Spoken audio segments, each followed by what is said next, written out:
Hi, how are you all?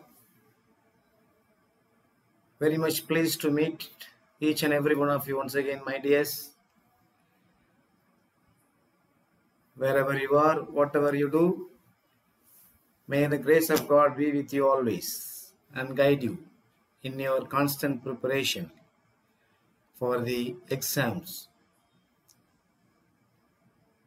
Now, I am pleased to tell you that I'm just going to help you, as I had already mentioned, in helping the graduates, especially the postgraduates who are constantly preparing for your TRB examinations. Now, I had already uploaded about 2 or 3 shots explaining or describing a short concept in each, you may call it a unit or something like that. But I thought that won't be enough. So I decided to upload a longer video in which I decided to cover about 2 or 3 chapters. And you all know that you have about 10 chapters for you to prepare. So what I have decided is that maybe in 4 or 5 videos, I decided to complete all the chapters. So today I have actually prepared material for you which may be of useful to you. The way I have prepared questions from English literature from 14th century to the 19th century, or sometimes you may come across questions even in the present century. And I felt that it would be of great use, and I have prepared the questions in such a way along with the answers. I have about 35 questions here, starting from 14th century to the 19th century. But the number of questions are only 30, but you will have answers for more than 100 questions. So that way I have prepared so that it will be easy for you to remember, because I have not given the options. I have not given the options A, B, C, D like that. And I have straight away given the answers. If you look at one statement, and I will show you, you can just go through them. If you look at one statement or one sentence, in that particular sentence, you will come across 3 or 4 answers which is typed in block letters. And all those sentences or words, whatever you may call it, they are the answers for various questions within that particular sentence. So in this way, I thought you can answer 3 questions. Okay, my dears. So இந்த video மூலமாக நான் உங்களை சந்திப்பதில் மிகுந்த மகிழ்ச்சி. Once again, ஏற்கனவே நான் உங்கள்கிட்ட சொல்லியிருந்தது போல, இப்போ நீங்கள் கான்ஸ்டண்ட்டாக அந்த டிஆர்பி எக்ஸாமினேஷனுக்கு தேர்வுக்கு அனைத்து இளங்கலை மற்றும் முதுகலை ஆசிரியர்கள் தயார் செய்து கொண்டிருப்பீர்கள் என்பதில் எந்த விதமான ஐயப்பாடும் இல்லை. ஸோ ஏற்கனவே இந்த ஸ்டூடெண்ட்ஸ்க்கு வந்து ஒரு டீச்சர்ஸுக்கு வந்து நான் என்னால் முடிஞ்ச உதவியை ஒரு 4-5 ஷார்ட்ஸ் மூலிமா போட்டிருக்கேன். ஸோ அந்த ஷார்ட்ஸில் பார்த்தீங்கன்னா உங்களுக்கு சின்ன சின்ன கான்செப்டை மட்டும் நான் டிஸ்கிரைப் பண்ணி எக்ஸ்பிளைன் பண்ணியிருக்கேன். ஸோ இப்போ நான் என்ன நினச்சேன் அப்படின்னா, அதெல்லாம் உங்களுக்கு இப்போதைக்கு போதுமானதாக இருக்காது. ஸோ நான் என்ன பண்ணேன், புக்கெல்லாம் கொஞ்சம் ரெஃபர் பண்ணி கொஸ்டின்ஸ் வந்து தயார் பண்ணி வச்சுருக்கேன்.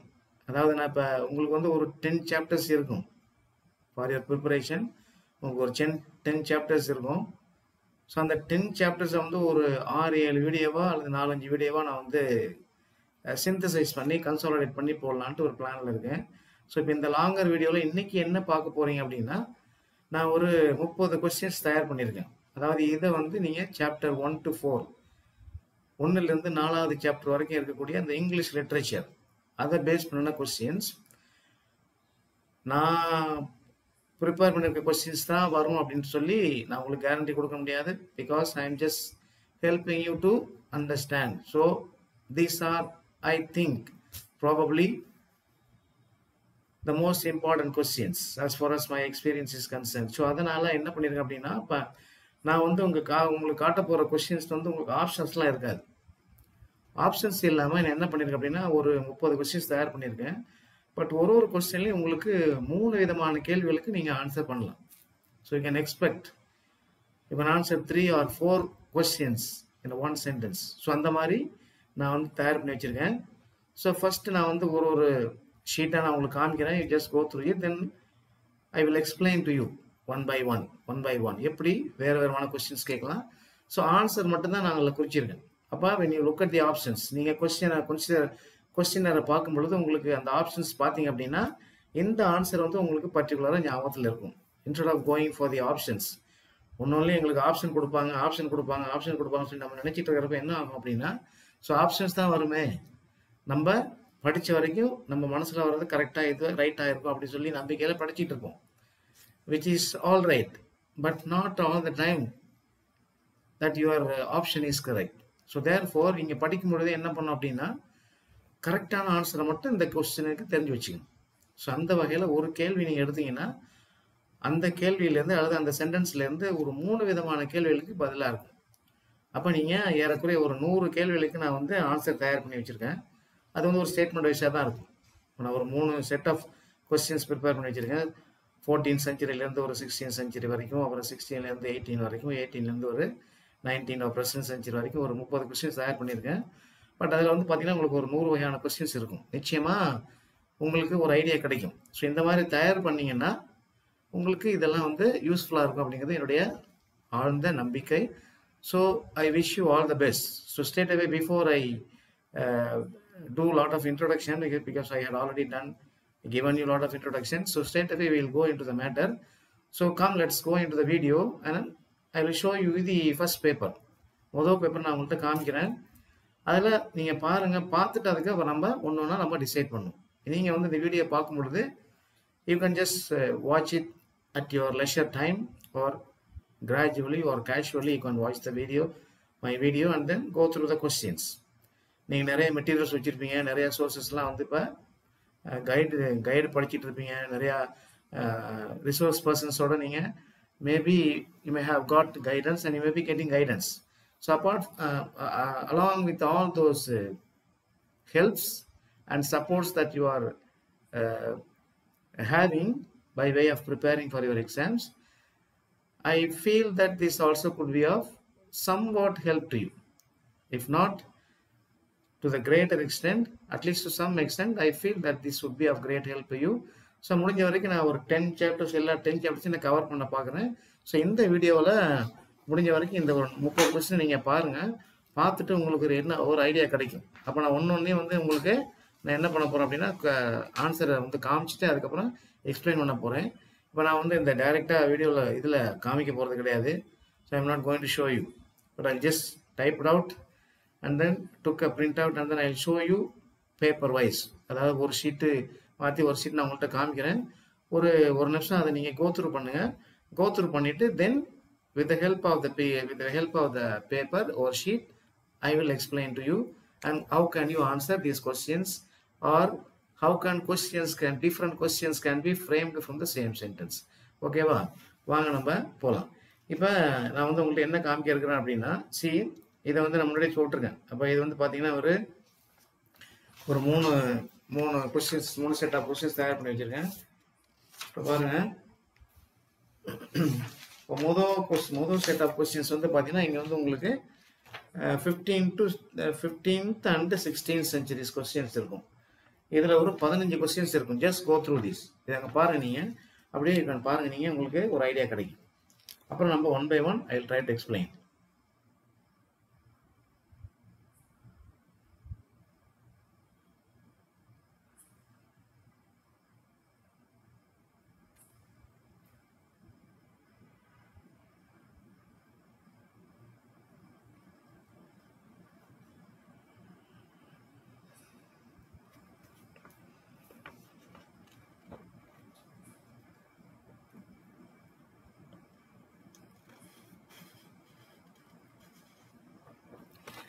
ஓகே, ஸோ உங்களுக்கு ஓரளவுக்கு தெரிஞ்சிருக்குன்னு நினைக்கிறேன்.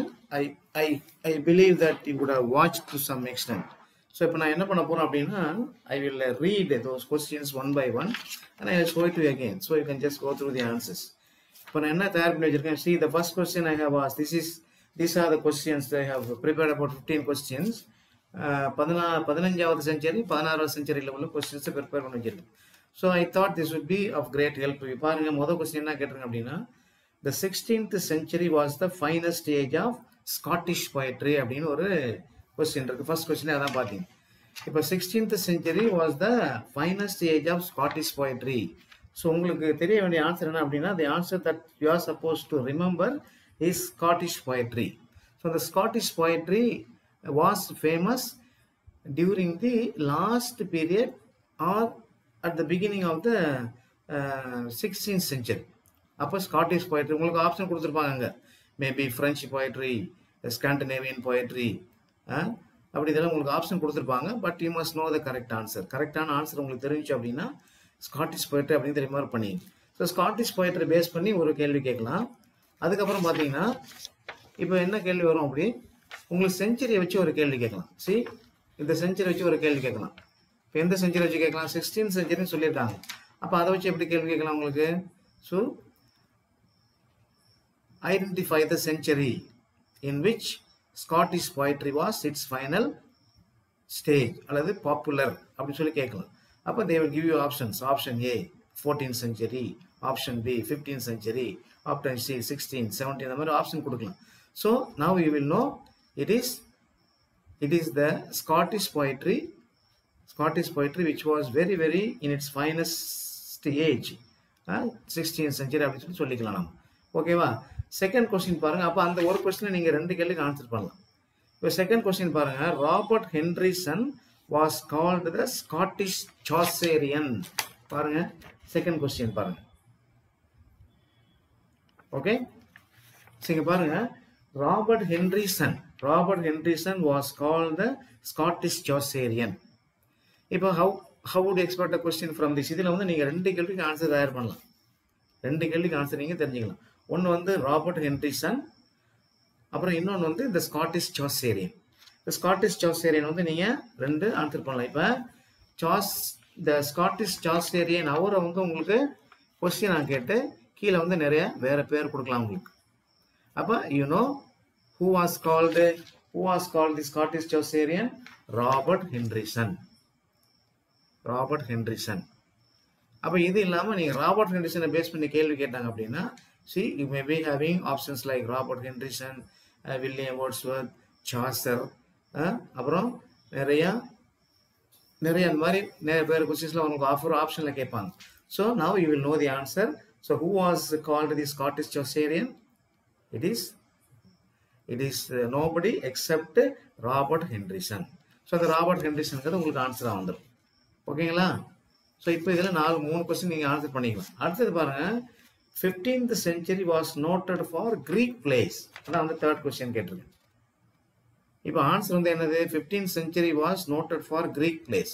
இப்போ இது உங்களுக்கு எப்படி கேள்வி கேட்கலாம் அப்படின்னா, which century was called? இப்போ டைரக்டாக கேள்வி கேட்க போகிறதில்ல, எல்லாம் it is going to be objective type, அதில் எந்த மாற்றம் கிடையாது. பட் அங்கே ஆப்ஷன் கொடுக்கும் பொழுது இப்போ என்ன கேள்வி கேட்கலாம் உங்களுக்கு, Greek plays அப்படிங்கிற ஆன்சரை உங்களுக்கு சாய்ஸாக வச்சுக்கிட்டு கேள்வி கேட்கலாம். சரி, 15th century was noted for Greek plays. அப்போ நீங்கள் செஞ்சுரி பேஸ் பண்ணி கேள்வி கேட்டால் என்ன மாதிரி ஆப்ஷன் இருக்கும்?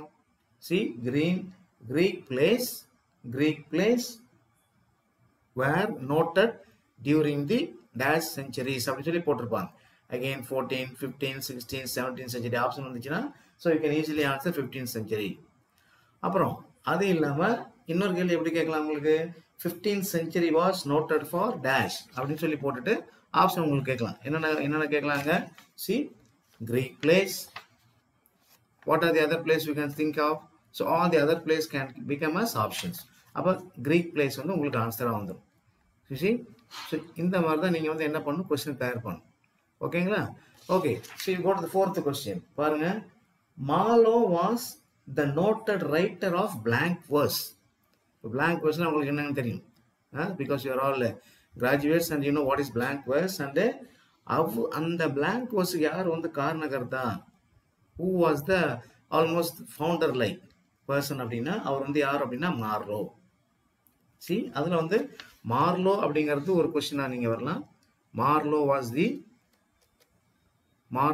noted for, Marlowe was noted writer. Marlowe was the noted writer for blank verse. If a blank verse was noted by அப்படின்னு சொல்லி உங்களுக்கு ஆப்ஷன் கொடுத்து ABCD ஆப்ஷன் கொடுத்தேன் அப்படின்னா உங்களுக்கு என்ன பண்ணலாம்? Marlowe blank verse அப்படி சொல்லலாம். Marlowe was noted for blank verse. அப்புறம் you can write down all the other choices of poetry. அதை பேஸ் பண்ணி கொஸ்டின்ஸ் கேட்கலாம். அது இல்லாமல் இப்போ blank verse பேஸ் பண்ணி கேள்வி கேட்கலாம். blank verse பேஸ் பண்ணி கேள்வி கேட்கலாம். So blank verse was introduced or blank verse was very famous and it was done by. Questions can be any type.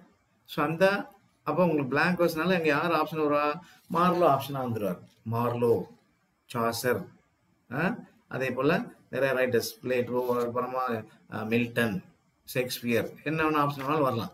But you must know the answer. So அப்போ பார்த்தீங்களா, இப்போ Marlowe was the noted writer of blank verse. So blank verse ஞாபகம் வச்சிங்க, Marlowe ஞாபகம் வச்சிங்க.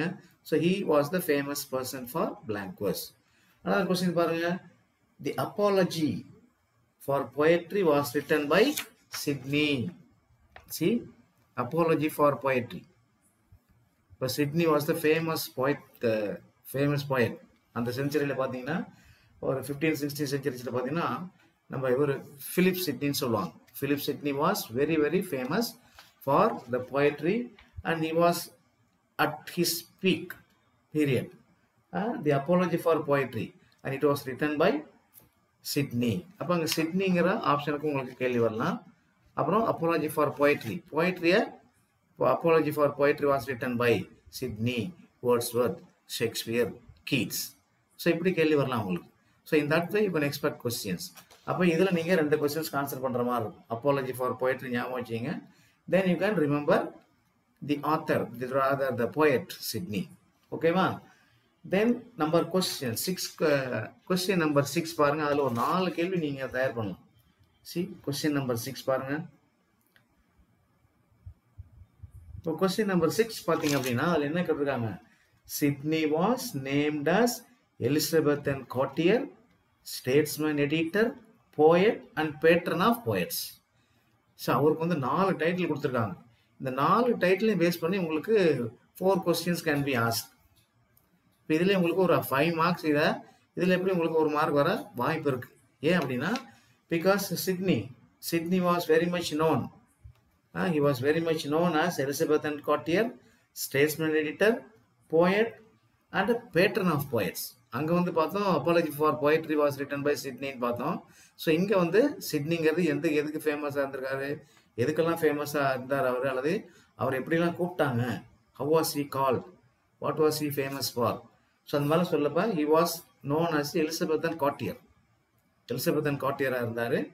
அப்புறம் statesman எடிட்டராக இருந்தார். அப்புறம் poet and patron of poets. So இப்போ identify the patron of poets in the following options given அப்படின்னு சொல்லி நீங்கள் பேர் கொடுக்கலாம். சிட்னி, மறுபடியும் ஷேக்ஸ்பியர், வேர்ட்ஸ்வர்த், கீட்ஸ் மாதிரிலாம் கொடுக்கலாம். அப்போ யூ நோ தி ஆன்சர். அப்போ ஒரு எலிசபெத்தன் கோட்டியருக்கு ஒரு கேள்வி வரலாம், ஸ்டேட்ஸ்மேன் எடிட்டருக்கு கேள்வி வரலாம், போயட் அண்ட் பேட்ரன் ஆஃப் போயட்ஸ்க்கு ஒரு கேள்வி வரலாம், சிட்னிக்கு வந்து இன்னொரு கேள்வி வரலாம். அப்போ you can the block letters, see the block letters that I have typed can be answers for 4 questions. இந்த ஒரே ஸ்டேட்மெண்ட்ல பார்த்தீங்கன்னா 4 கொஸ்டினுக்கு ஆன்சர் வரும். So you can expect answer for 4 questions. அப்புறம் பாருங்க, Shakespeare presented Richard the III as a royal criminal. யார் வந்து Richard த்ரீயை வந்து ராயல் கிரிமினலாக வந்து ப்ரெசென்ட் பண்ணாங்க. see பாருங்க, it was nobody except Shakespeare. So அப்போ ஷேக்ஸ்பியர் தான் வந்து ரிச்சர்ட் த்ரீயை வந்து என்ன ப்ரெசென்ட் பண்ணாரு இந்த லிட்ரேச்சர், வேர்ல்டு ஆஃப் லிட்ரேச்சருக்கு. So presented him as a royal criminal. இப்போ ராயல் கிரிமினல்ல பேஸ் பண்ணி ஒரு கேள்வி வரலாம். So who was called royal criminal? Option கொடுக்கலாம் உங்களுக்கு, A, B, C. Richard 3, Richard 1, Richard 2 and Richard 4.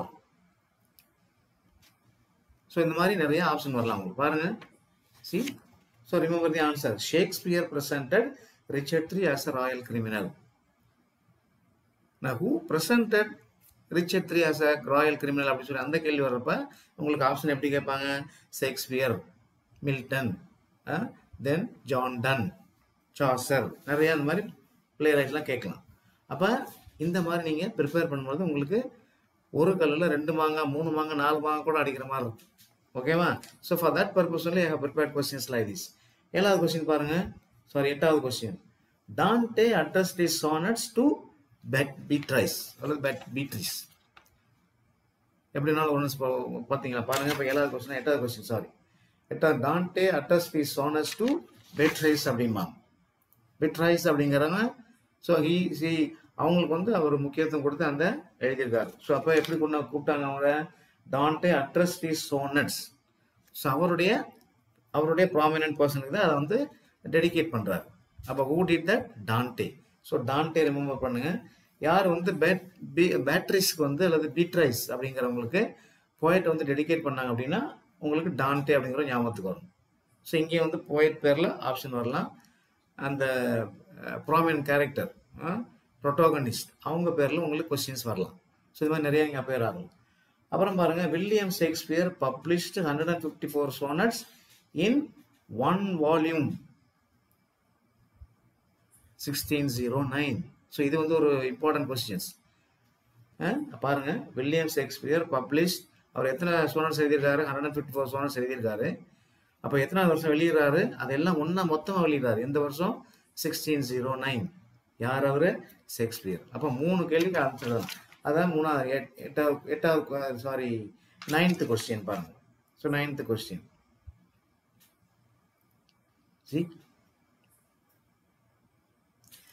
So அப்போ வில்லியம் ஷேக்ஸ்பியர் வந்து ஒரு கேள்வியாக வரலாம், நம்பர் ஆஃப் சோனட்ஸ் வந்து ஒரு கேள்வியாக வரலாம், தென் இயர் வந்து ஒரு கேள்வியாக வரலாம். So when did Shakespeare publish his sonnets அப்படின்னு சொல்லி ஒரு கேள்வி வரப்ப இயர்ஸ் கொடுப்பாங்க ஆப்ஷனுக்கு.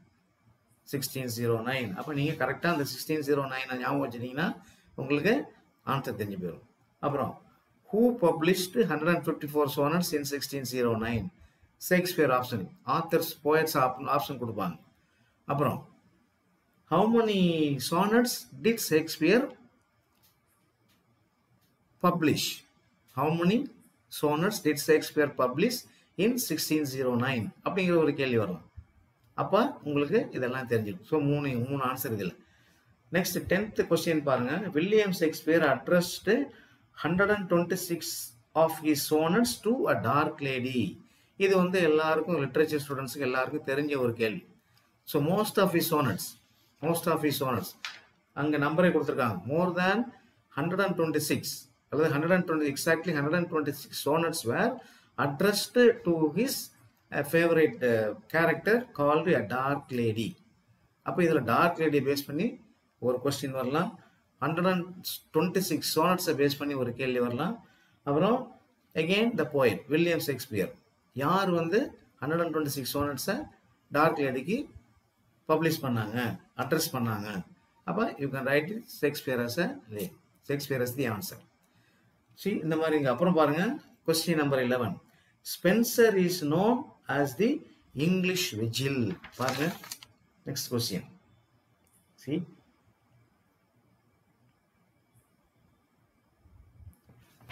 இப்போ இங்கிலீஷ் விஜில் இது வந்து ஒரு முக்கியமான கேள்வி. Who was called the English Vigil?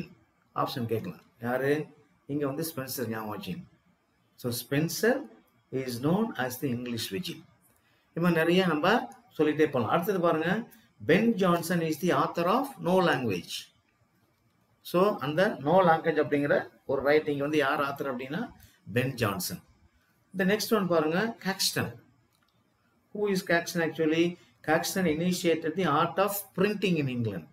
முதல்ல இங்கிலாந்துல பிரிண்டிங் கொண்டு வந்தவர் யார் அப்படின்னா கேக்ஸ்டன். So he was responsible for bringing the printing in England. அப்போ இது முக்கியமான கேள்வியாக இருக்கலாம். Since it is English literature, so you may expect this question. So remember the person, Caxton. Then you have of course John Milton's epic. உங்களுக்கு தெரியும், Paradise Lost and Paradise Regained.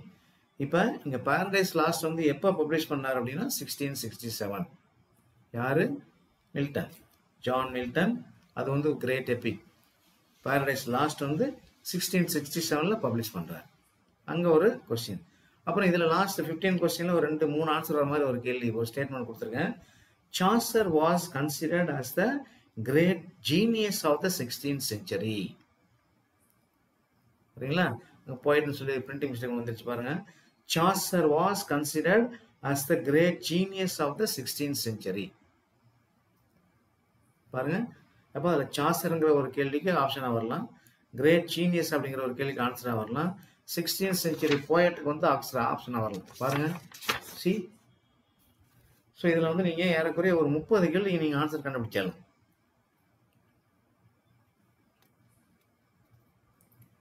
So just go through this once again.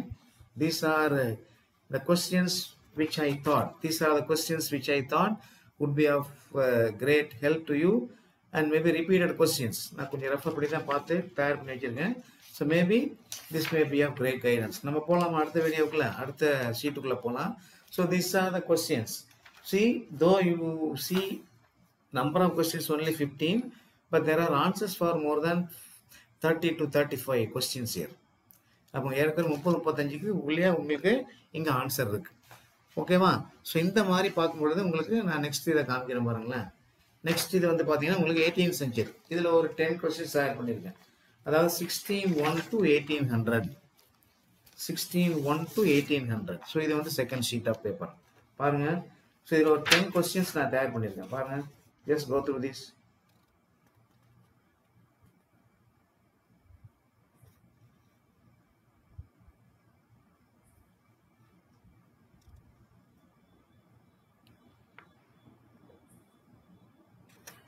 Okay, so இதில் 10 questions இருக்குது. English literature from 1601 to 1800 centuries. அப்போ இதில் வந்து ஒரு 10 questions தயார் பண்ணியிருக்கேன். But again you have answers for இப்போ 20 கொஸ்டின்ஸ் இதில் இருக்கும். இப்போ பாருங்கள், முதல் கொஸ்டின் என்ன கேட்டிருக்காங்க? John Bunyan's the pilgrim progress belongs to which category? Allegorical category. So allegorical category. இப்போ நீங்கள் அலிகாரிக்கல் அப்படிங்கிற ஒரு கொஸ்டினை வந்து நீங்கள் ஆன்சராக வச்சு எடுக்கலாம், அல்லது ஜான் பனியன் அப்படிங்கிற பாயிண்ட்டை வச்சு கொஸ்டின் நீங்கள் எக்ஸ்பெக்ட் பண்ணலாம். பில்கிரிம் ப்ராக்ரஸ் அவர் எழுதின அந்த பில்கிரிம் ப்ராக்ரஸை வச்சு நீங்கள் கொஸ்டின் எதிர்பார்க்கலாம். அப்போ அது வந்து எந்த கேட்டகரி வந்து பில்கிரிம் ப்ராக்ரஸ், ஜான் பனியன் எழுதின பில்கிரிம் ப்ராக்ரஸ் வந்து எந்த கேட்டகரியில் வர்றதுன்னா அலிகாரிக்கல் கேட்டகரி. இப்போ அங்கே வந்து 3 கொஸ்டின். அடுத்தது பாருங்க. So this is actually next question could be of என்னது ஒரு பாப்புலர் கொஸ்டினாக இருக்க வாய்ப்பு இருக்கு. The age of Dryden is known as the restoration age. பாருங்க, ஏஜ் ஆஃப் ட்ரைடன். இப்போ யாருடைய ஏஜ் வந்து ரெஸ்டோரேஷன் ஏஜ் அப்படின்னு சொன்னோம் அப்படின்னா ஏஜ் ஆஃப் ட்ரைடன். பாருங்க, செகண்ட் கொஸ்டின். சி,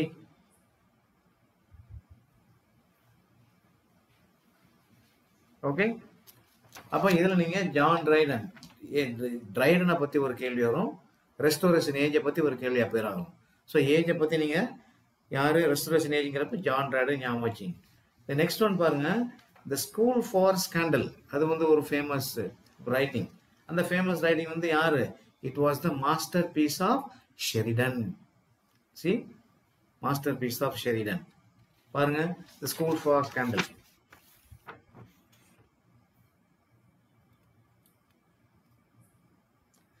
ஸோ இந்த மாதிரி நீங்கள் வந்து என்ன பண்ணலாம், இது தயார் பண்ணலாம். அப்புறம் பார்த்தீங்கன்னா the age of Pope was called classical age. பாருங்க, whose age was called classical age அப்படின்னு சொன்னோம் அப்படின்னா the age of Pope. The age of Pope தான் வந்து கிளாசிக்கல் ஏஜ்னு சொல்லுவாங்க. அப்போ உங்களுக்கு இந்த கிளாசிக்கல் ஏஜை பேஸ் பண்ணி ஒரு question you may expect, and the age of Pope அவரை பேஸ் பண்ணி questions you can expect. Next question பாருங்க, 6th question. Dryden's All for Love was based on the story of Antony and Cleopatra. இது வந்து அடிக்கடி appear ஆகிற question. So Triton எழுதின all for love வந்து எதை பேஸ் பண்ணி எழுதப்பட்டிருக்கு அப்படின்னா Antony and Cleopatra. Okay, so Antony and Cleopatra. அப்போ பாருங்க, ஆண்டனி அண்ட் கிளியோபேட்ராங்கிறது ஒரு பெரிய ஃபேமஸ் பிளே. ஸோ அப்போ Dryden's all for love, Antony and Cleopatra. Alright. So இப்போ இங்கே நீ 3 கொஸ்டின்ஸ்க்கு ஆன்சர் எதிர்பார்க்கலாம். What are the questions? Dryden, அவர் எழுதிய ஆல் ஃபார் லவ், அப்புறம் அவர் எழுதிய ஆண்டனி அண்ட் அவர் எழுதிய ஆண்டனி கிளியோபேட்ரா இல்லை, ஆண்டனி கிளியோபேட்ரா வந்து யார் எழுதுனது உங்களுக்கு தெரியும். அப்போ ஆல் ஃபார் லவ், ஜான்சன் எழுதிய ஆல் ஃபார் லவ் வந்து பார்த்தீங்கன்னா it was based on the story of Antony and Cleopatra. அப்போ அதை பேஸ் பண்ணி இருக்கலாம். ஓகேவா? தென் நெக்ஸ்ட் கொஸ்டின் பாருங்க, மெக்காலே. மெக்காலே வந்து பார்த்தீங்கன்னா he was termed as the 18th century and it was known as an age of prose and reason. Prose and reason. See? Prose and reason.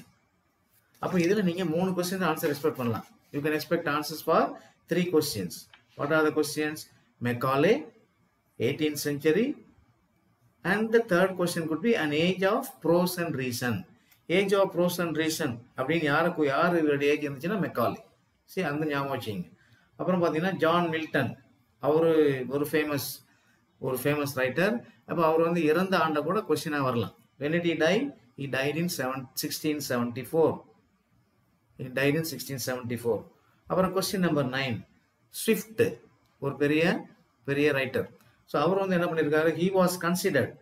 Swift was considered as the foremost prose satirist in the English language. அப்போ இங்கே வந்து ஸ்விஃப்ட்டுங்கிற பேரில் question appear ஆகலாம். தென் pros சாட்டரிஸ்ட் அப்படிங்கிற ஒரு ஆன்சரை base பண்ணி questions appear ஆகலாம். ஸோ நான் நெக்ஸ்ட் கொஸ்டின் வாசிட்டு அப்புறம் இன்னொரு உங்களுக்கு சீட்டை காமிக்கிறேன். Then you will have a better understanding. அப்புறம் பாருங்க, the restoration period is sometimes described as the salvage of drama. See, the restoration period is sometimes described as the salvage of drama. பாருங்க, so இதுல though you have only 10 questions here, you will have answers for about 20 questions. Just go through the list once again. பாருங்க,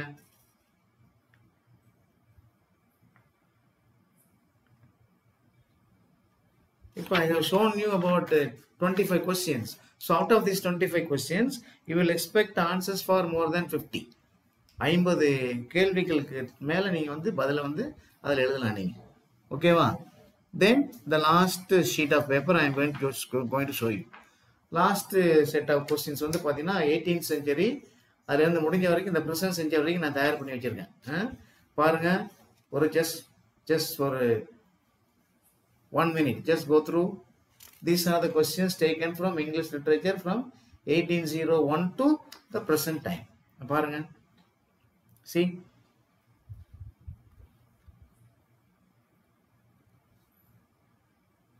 Okay. All right. So let me read the questions, then I will explain to you, or you will just go back to my video and then watch over it. இங்க என்ன சொல்லிருக்காங்க? See, poetry is the spontaneous overflow of powerful feelings. இது யார் சொல்லிருப்பா? இது வந்து நார்மலா வரக்கூடிய question. And it was said by William Wordsworth, who was known as, அல்லது still he is known as the nature poet. So அப்போ இது சொன்னது யாரு? poetry வந்து ஒரு spontaneous overflow of powerful feelings. இப்போ இதை பேஸ் பண்ணி நீங்கள் ஜான் கீட்ஸ் சொன்னதை ஞாபகம் வச்சுக்கணும். ஜான் கீட்ஸ் என்ன சொன்னார்? a thing of beauty is a joy forever அப்படின்னு ஜான் கீட்ஸ் சொன்னார். So all these things are related to one another. இது மாதிரி நீங்கள் ப்ரிப்பேர் பண்ணி வச்சுட்டிங்கன்னா உங்களுக்கு எப்போ எந்த கேட்டாலும் உங்களுக்கு ஞாபகம் பண்ணி எழுதுறதுக்கு ஆன்சர் எழுதுறதுக்கு ஈஸியாக இருக்கும். ஓகேவா? தென் see, poetry is the spontaneous overflow of powerful feelings. This is said by William Wordsworth. அப்புறம் பாருங்க, செகண்ட் கொஸ்டின் பாருங்க. Romanticism in English literature began in the late 1790 with the publication of lyrical ballads. இது ஒரு முக்கியமான question. See, you have Romanticism in English literature. எந்த வருஷம் publish பண்ணாங்க? 1790. அப்புறம் அது வந்து எப்போ வந்து சொன்னாங்க அப்படின்னா 1790ல அது வந்து ஆரம்பிச்சு வச்சாங்க. தென் எப்போ பப்ளிஷ் பண்ணாங்க? During the publication of lyrical ballads. இப்போ இதில் 3 கொஸ்டின். ரொமான்டிசிசனை பற்றி ஒரு கேள்வி வரலாம், லிரிக்கல் பேலட்ஸை பற்றி ஒரு கேள்வி வரலாம். தென் 1790 இயரில் ஒரு கேள்வி வரலாம். ஓகேவா? தேர்ட் கொஸ்டின் என்னது? Water water everywhere but not a drop to drink. இப்போ இது வந்து ஒரு முக்கியமான ஒரு கோட். எதில் வருது? ஏன்ஷியன் மரீனர். ஏன்ஷியன் மரீனர் இதெல்லாம் பார்த்து வச்சிங்க. தென் அஃப்கோர்ஸ் அடோனைஸ். அடோனைஸ் வந்து நீங்கள் நான் சொல்லி உங்களுக்கு தெரிய வேண்டியதில்லை. Adonais is a poem written by Shelley. எதுக்காக எழுதினார் அவர் இதை? To mourn the death of John Keats. So these are all some historical backgrounds, historical truth and incidents actually that took place really in the English literature. அப்போ இதெல்லாம் ஞாபகம் வச்சுக்கணும். Adonis is a poem written by Shelley. எதுக்காக? To mourn the death of John Keats. அப்புறம் பாருங்க, Keats belonged to the radical circle centered on Leigh Hunt. See, Keats belonged to the radical circle centered on Leigh Hunt. நான் வாசி காமிச்சிட்டு then I will show you the sheet. அப்புறம் உங்களுக்கு இது ஈஸியாக இருக்கும். அப்புறம் பாருங்க, Dryden did for the English poetry what Augustine had done for the city of Rome. B found it brick and left it marble. இது வந்து யார் சொன்னா? said by Dr. Johnson. பாருங்க, ஸோ எத்தனை கொஸ்டின் ஆன்சர் இருக்கு பாருங்க. Dryden did for the English poetry what Augustine had done for the city of Rome. இப்போ என்ன சொன்னார் அவரு? B found it brick and left it marble. யார் சொன்னா இது? Doctor Johnson. அப்புறம் பாருங்க, Matthew Arnold. He was termed as Dryden and Pope as classics of prose. So அவர் தான் சொல்றாரு ரெண்டு பத்தியும். Dryden போப்பும் யாருன்னு சொல்லி மேத்யூ ஆர்னால்ட் சொன்னாரு? They were called classics of prose. So இதெல்லாம் வந்து இம்பார்ட்டன்ட் கொஸ்டின்ஸ், இதெல்லாம் பார்த்து வச்சிங்க. அப்புறம் பார்த்தீங்கன்னா உங்களுக்கு 1709 it was the year when a copyright act passed for the first time in England. So இதெல்லாம் வந்து historical facts.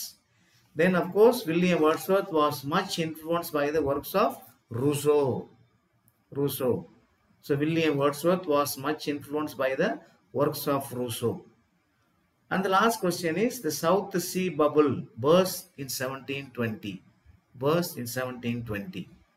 So these are various questions that I have prepared from the centuries 1801 to the present century. There are 10 questions, but you may have answers for 30 questions. Answers, just go through this.